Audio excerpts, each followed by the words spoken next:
Start. नमस्कार दोस्तों, मैं डॉक्टर रूबी बंसल। मेरे यूट्यूब चैनल पर आप सभी का स्वागत है। हमने अपनी लास्ट वीडियो बनाई थी कि निडलिस्टिक इंजरी से कैसे बचें।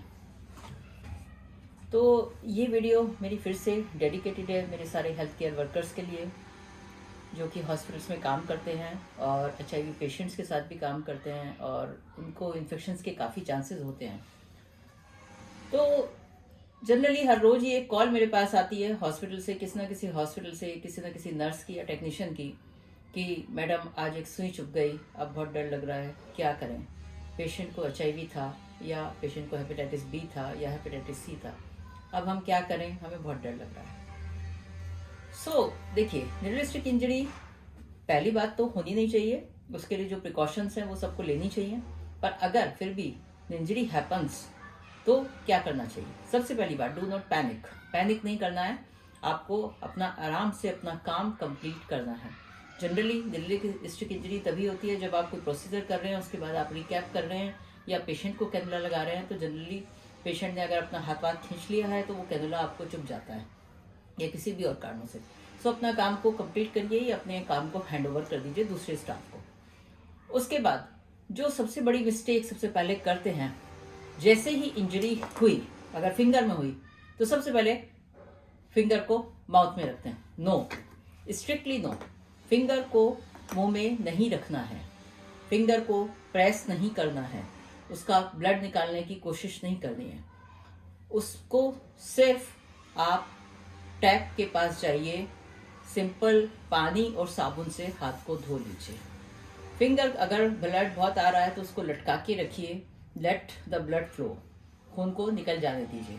उसको दबाने की, उसको सक करने की, उसको कोई भी प्रेशर देने की बिल्कुल भी ज़रूरत नहीं है। जब आपका हाथ धुल जाए, प्रेशर से ब्लड नीचे आ जाए, तब आप उस पर अगर कट ज़्यादा है तो एक नॉर्मल बैंडेज कर दीजिए, जो रूटीन बैंडेज होती है, कोई भी एंटीसेप्टिक लगाकर बैंडेज। जनरली अगर हमें खून ज़्यादा है तो खून रोकने के लिए हमें ऊपर से बांधना होता है और फिंगर को ऊपर की तरफ करके या हाथ को आप जैसे भी है तो अपोजिट डायरेक्शन में आप करके उसको रख सकते हैं और टाइटली बांध सकते हैं, तो खून आपका रुक जाएगा। अब क्या करें, बहुत सारे लोग गलती करते हैं कि हमने सैनिटाइजर लगा लिया था, हमने बहुत साइडेक्स का पानी था उसको धो लिया था, OT में जो सॉल्यूशन था हमने उसमें हाथ डाल लिया था। Please don't do this. Just simple step, पानी से धोना है। फिर आपके हर हॉस्पिटल में एक इन्फेक्शन कंट्रोल कमेटी होती है, इन्फॉर्म करें इन्फेक्शन कंट्रोल नर्स को। तो क्या करना होता है कि जैसे कि अगर आपके कुछ parameters hepatitis B, hepatitis C और HIV, इसकी जांच होती है प्रिलिमिनरी, और अगर जो सोर्स है, सोर्स की अगर जांच नहीं है तो जनरली हम उसकी भी जांच करते हैं। पर अगर सोर्स की जांच अवेलेबल नहीं है तो एटलीस्ट विक्टिम की हम जांच करते हैं। जांच करने के बाद देखते हैं वो हमारा पहला इन्फेक्शन, अगर उसको प्राइमरी कोई इन्फेक्शन रहा है तो वो देखने के लिए होता है, अगर नहीं है तो बहुत अच्छी बात है। उसके बाद जो है, अगर किसी ने हेपेटाइटिस B का वैक्सीन नहीं लिया हुआ है तो हेपेटाइटिस B का वैक्सीन, एक वैक्सीन, जबकि ये वैक्सीन सबको लेना चाहिए। हेपेटाइटिस B का बहुत ही सुरक्षित वैक्सीन है, बहुत ज़्यादा महंगा नहीं है और सभी हेल्थ केयर वर्कर के लिए एक बहुत अच्छी प्रिवेंशन है हेपेटाइटिस B से, क्योंकि सबसे ज़्यादा ट्रांसमिशन हेपेटाइटिस B का होता है। HIV का ट्रांसमिशन सबसे ज़्यादा कम होता है 0.03%, परंतु सब लोग डरते हैं उससे ज़्यादा है। तो हेपेटाइटिस B का वैक्सीन आपको पहले ही, जिस दिन आप हॉस्पिटल में कदम रखते हैं तो 3 वैक्सीन की डोज जरूर ले लेनी चाहिए और अपने टाइटर को जरूर चेक करें। फिर अगर हो गई तो क्या करना है। सबको HIV का, जैसे मैंने बताया, डर होता है, तो HIV के लिए बहुत सारी प्रोफाइलेक्सिस हमारे पास अवेलेबल है, बहुत सारे कॉम्बिनेशन में अवेलेबल है। 2 ड्रग की जो रेजीम होती है वो प्रोफाइलेक्सिस है, 3 ड्रग की रेजीम वाली भी प्रोफाइलेक्सिस हैं। तो वो प्रोफाइलेक्सिस अपने डॉक्टर से बात करके या वहाँ पर इमरजेंसी टीम या HIV फिजिशियन से बात करके वो प्रोफाइलेक्सिस जरूर लें, जितनी जल्दी उसको ले सकें। विदिन 2 आवर पहली डोज अगर ले लेते हैं तो ट्रांसमिशन बहुत हद तक बच जाता है। 72 आवर्स के बाद इस प्रोफाइलेक्सिस का कोई यूज़ नहीं है, तो विदिन 2 आवर्स एक गोली खा लें। उसके बाद आराम से बात करें, अपने डॉक्टर की सलाह लें, डिस्कस करें किस तरह का एक्सपोजर था, कितना डीप एक्सपोजर था, क्या हो सकता है, पहले से आपको कौन सी बीमारी है, क्या नहीं है। ये सब बातें अपने डॉक्टर के साथ सलाह लेना बहुत ज़रूरी है और स्पेशली जो फियर फैक्टर है उसको रिमूव करना ज़रूरी है। तो आपके डॉक्टर आपको या HIV फिजिशियन उसमें मदद करते हैं। ये प्रोफाइलेक्सिस 1 महीने तक खानी होती है, 28 डेज जनरली हम बोलते हैं 4 वीक्स तक।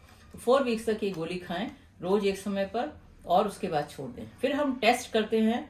टेस्ट का प्रोटोकॉल होता है, जब हमने 0 डे किया, फिर हम 6 वीक पर करते हैं, फिर हम 12 वीक और 18 वीक पर करते हैं। जनरली मैक्सिमम विंडो पीरियड आजकल जो टेस्ट अवेलेबल है 3 महीने का ही होता है, परंतु बहुत हद तक अगर हम सब कुछ सोचे तो 6 महीने से ज्यादा का विंडो पीरियड नहीं होता है, परंतु 3 महीने के अंदर अंदर आपको टेस्ट में पता चल जाता है अगर HIV है।